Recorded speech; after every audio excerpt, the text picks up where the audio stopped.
Welcome back to the Mullen Performance Audio YouTube channel. Today we're going to go over a couple different things I've been doing around the house. Been trying to play catch up again. I'm always saying I'm playing catch up and I'm busy, and I really am. Last night I came out here and I sat out here for about 45 minutes just messing around with the whole audio setup here.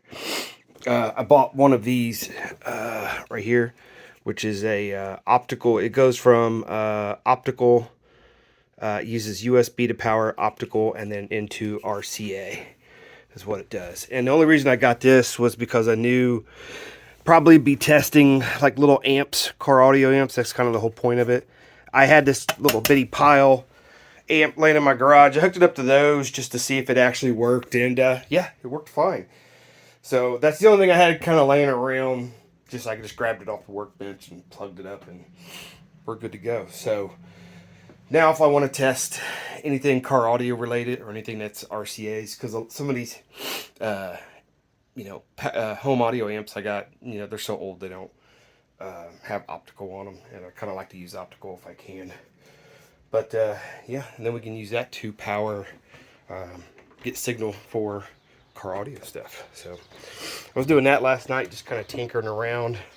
It's gonna be pretty loud in there because just those little crappy Sparkmatic 6.5s getting a little loud, and I'm like, okay.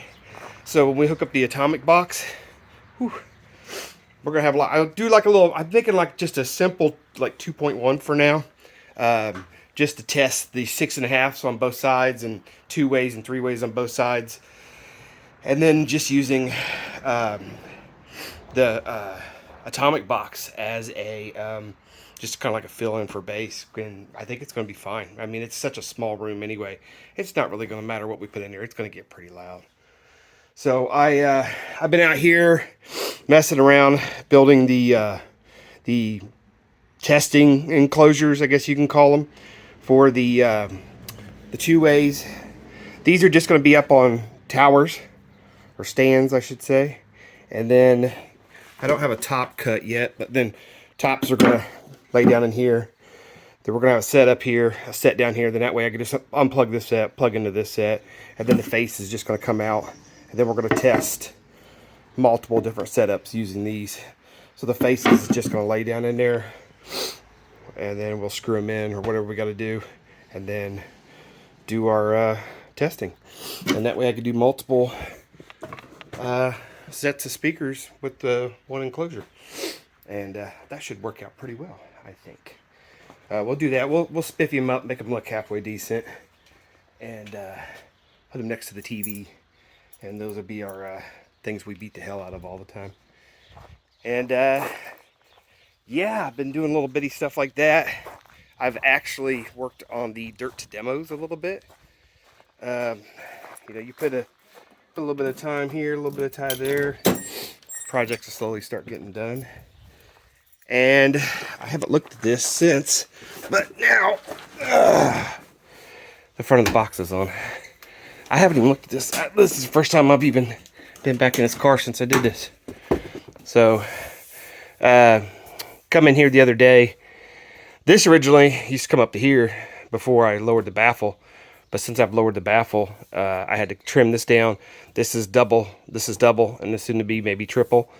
And then it's got steel. I haven't even put the screws in the bottom of it yet.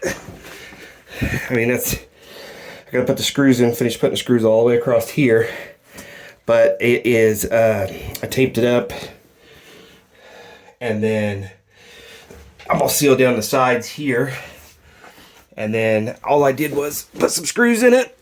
And she's rock hard.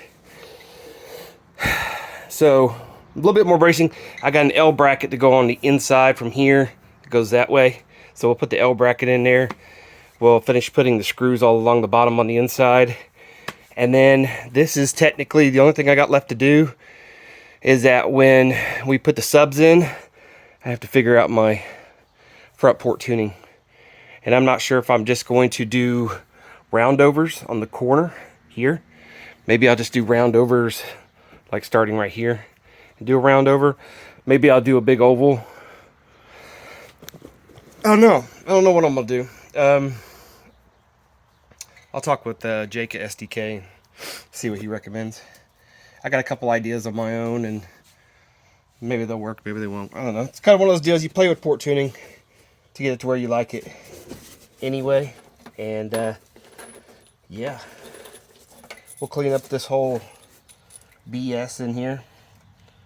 I got a broken one. That's the first. We'll clean up all this BS in here, and we'll start figuring out what we're going to do in here, because I'm definitely going to put a brace from up here down, probably back to the front of the box is what I'll do, and tie it in right here. And then that way the box is tied to the roof, and then it's tied to everything else in the car because it's built in. And then we will, I don't want to do an extreme cab or anything like that. I just want it to be really well secured.